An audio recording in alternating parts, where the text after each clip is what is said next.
Welcome back to elite recipes. நம்ம இப்போ கவனி அரிசி வச்சு குழுப்பணியாரம் செய்ய போகிறோம். வாங்க இந்த வீடியோக்குள்ளே போய் பார்க்கலாம் என்னென்ன இன்க்ரீடியன்ட்ஸ் இதுக்கு வேணுன்றத. இது ரொம்ப ஹெல்த்தியான பணியாரம், ரொம்ப டேஸ்ட்டாகவும் இருக்கும். இது கார சட்னி வச்சு சாப்பிட்றதுக்கு, இல்லைனா சாம்பார், வேறு ஏதாவது சட்னிஸ்க்கும் இது ரொம்ப டேஸ்ட்டாக இருக்கும்.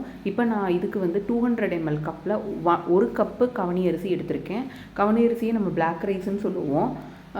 இதோட இதே சேம் 200 ml கப்பில் 1 கப் மாவு பச்சரிசி, அதுவும் 1 கப்பு கவனி அரிசியோடு சேர்த்துக்காங்க. இட்லி புழுங்கல் ரைஸு 1 கப்பு, அதையும் இந்த 2 அரிசியோடு சேர்த்துக்காங்க. இந்த சேம் மெஷர்மெண்ட் கப்பில் 1/4 கப்புக்கு கொஞ்சம் கம்மியாக ஜவ்வரிசி எடுத்துக்கோங்க.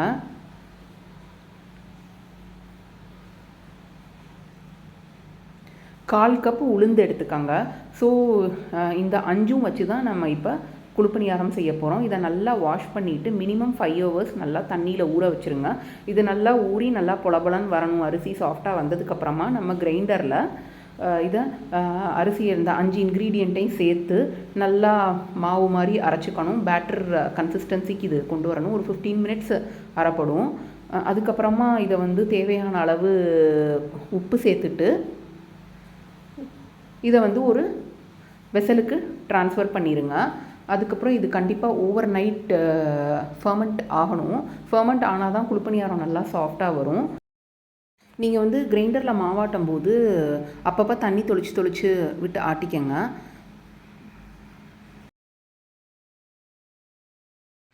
இப்போ மாவு நல்லா புளிச்சு வந்ததுக்கப்புறம் ஓவர் நைட்டு நமக்கு வேணுங்கிற மாவை எடுத்துகிட்டு அதில் கொஞ்சம் தண்ணி ஊற்றிக்கங்க. இதை நல்லா மிக்ஸ் பண்ணி விட்டிங்கன்னா நமக்கு வந்து ரைட் கன்சிஸ்டன்சி குழுப்பணியாரம் ஊற்றுறதுக்கு கொண்டு வரணும். வந்து ரொம்ப திக்கான மாவில் நீங்கள் ஊற்றுனீங்கன்னா குழுப்பணியாரம்லாம் ரொம்ப ஹார்டாக இருக்கும். அதோட நமக்கு கடிக்கும்போது சாஃப்டாக இருக்காது. இந்த நல்ல போரிங் கன்சிஸ்டன்சிக்கு கொண்டு வாங்க. இப்போ வந்து குழுப்பணியார கல்லை வந்து அடுப்பில் ப்ளேஸ் பண்ணிவிட்டு எல்லா மோல்ஸ்லையும் ஆயிலை ஃபில் பண்ணிடுங்க.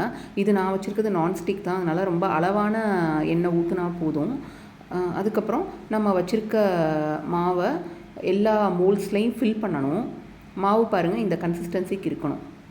இப்போ மாவை வந்து எல்லா மோல்ஸ்லையும் ஃபில் பண்ணதுக்கப்புறமா இதை நீங்கள் மூடி வச்சுருங்க. மூடி வச்சுட்டு ஒரு ஜஸ்ட்டு 2 minutesக்கு அப்புறமா அதை குழுப்பணியாரத்தை நீங்கள் இன்னொரு சைடு திருப்பி விட்டுக்கோங்க.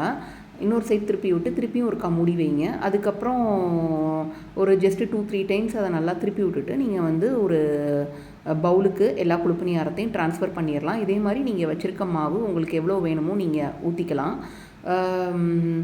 ஸோ இந்த பிளாக் ரைஸ் கவனி அரிசியை நம்ம சொல்ல போனோம்னா ரொம்ப ஹெல்த்தியான ரைஸு. இதில் நம்ம ஸ்வீட்டும் செய்யலாம். இந்த மாதிரி பணியாரம், இட்லி, இதிலே நிறையா வெரைட்டிஸ் ரெசிபீஸ் நம்ம செய்யலாம்.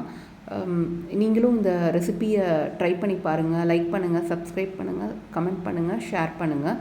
நீங்கள் வந்து இதை ஈவினிங் டீ டைம் ஸ்நாக்ஸுக்கு சம்டைம் சில்ட்ரனுக்கு நீங்கள் பண்ணி கொடுக்கலாம். இல்லைனா மார்னிங் பிரேக்ஃபாஸ்ட் ஆர் டின்னருக்கு இந்த குழுப்பணியாரம் செய்யலாம். இதே மாவை வச்சு நம்ம ஆப்பமும் மேக் பண்ணலாம். சேம் ரேஷியோ தான் ஆப்பமுக்கும் குழுப்பணியாரத்துக்கும். இப்போ இதுக்கு வந்து நமக்கு எல்லா டைப் ஆஃப் சட்னியும் ரொம்ப டேஸ்ட்டாக இருக்கும். பர்டிகுலராக கார சட்னி, கோகனட் சட்னி, கோகனட் துவையல், எனி வெஜிடபிள்ஸ் மேக் பண்ணுற துவையல் எல்லாமே நல்லாயிருக்கும். சாம்பார்.